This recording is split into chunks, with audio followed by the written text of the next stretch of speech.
Bonjour, nous voilà repartis pour des explications sur des exercices de sixième en mathématiques. Donc aujourd'hui on verra les durées, la division et la soustraction de nombres décimaux. Donc premier exercice, David a pris l'avion à 9h43, son trajet a duré 4h57. La mère de David qui devait venir le chercher à l'aéroport est arrivée en avance à 14h25. Combien de temps sa mère a-t-elle dû attendre David? Donc il faut additionner des durées. Donc 9h53.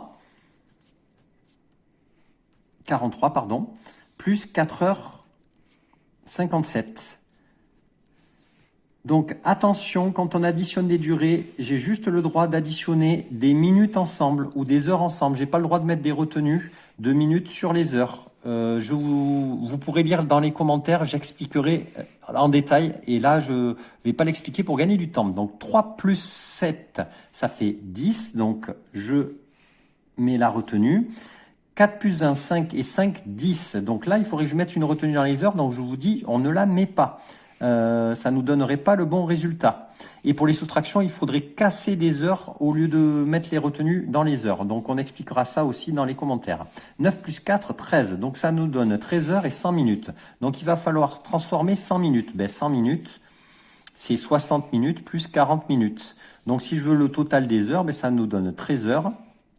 Plus 1 heure, c'est celle-là, ce qui fait 14 heures, et ces 40 minutes-là, donc 14 heures, 40 minutes. Donc David est arrivé à 14h40, sa mère est arrivée à 14h25, donc du coup, si je veux savoir de combien de temps il était en avance, 14h40 moins 14h25, hop, une retenue. Là, pareil, attention, je ne mélangerai pas, donc là j'ai le droit de la faire, 10 moins 5, 5, 4 moins 3, 1. Donc là, j'ai pas de retenue dans les heures, donc ça marche bien. Donc elle est arrivée en avance de 15 minutes. Sébastien a passé 652 minutes à réaliser son puzzle. Convertir cette durée en heures et en minutes. Il suffit de faire une division. Donc 652 divisé par 60, puisqu'il y a 60 minutes dans une heure. Alors attention, je commence par faire l'encadrement pour voir combien il y aura de chiffres au quotient. Donc 60 plus 1, 60. 60 fois 1, pardon, 60. 60 fois 10, 600. Donc 600 est bien plus petit. Donc de l'autre côté, ça sera 60 fois 100. Donc j'aurai mon quotient qui sera compris entre 10 et 99, puisque 100 est trop grand. Donc mon quotient aura deux chiffres. Ça peut m'aider, surtout sur ce type de division. Vous allez voir pourquoi. 652 divisé par 60, donc je marque deux chiffres au quotient. Donc là, j'ai le chiffre des dizaines, ici le chiffre des unités. Là, donc, centaines, dizaines, unités. Donc, je m'occupe du chiffre des dizaines. Donc, je dis en 65, je prends jusqu'au chiffre des dizaines. Combien de fois 60? Une fois. Je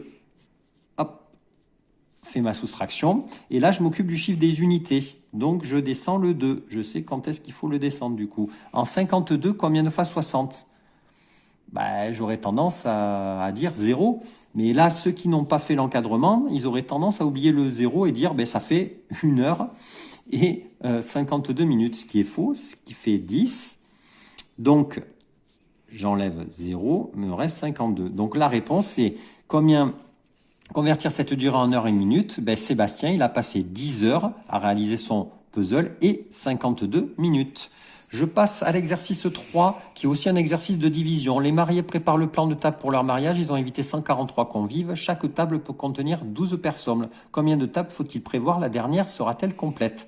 Pareil, une division à faire. Donc 143 divisé par 12. Donc là, si j'ai fait l'encadrement, je me rends compte qu'il faut faire en 14. Combien de fois 12? Une fois. J'enlève 12, donc ça me fait 2, 0. Je descends le 3 unités. En 23, combien de fois 12? C'est presque, il m'aurait fallu presque 2, mais 2 c'est trop grand, ça fait 24. Donc c'est une fois. J'enlève 12. 2 moins 1, 1. Donc, il y a 11 tables complètes, mais attention, il va falloir placer les 11 autres invités. Donc la réponse, c'est combien de tables faut-il prévoir? Il fallait prévoir 12 tables pour que ces 11 invités-là ne mangent pas par terre. La dernière table sera-t-elle complète? C'est 12 moins les 11 qu'on va placer sur la 12e table. Il me reste 1. Non, elle ne sera pas complète. Il restera une seule place de vide. Oui, puisque si je fais 12 fois 12, ça fait 144. Donc, on voit bien que il y a une seule place de vide. Dernier exercice, soustraction des nombres décimaux. À la boucherie, j'achète une côte de bœuf à 13,75 € et une boîte de pâté. Je donne un billet de 20 € et on me rend 1,70 €. Combien coûte la boîte de pâté? Il va falloir que je fasse 2 soustractions successives. Donc 20 moins 13,75 €.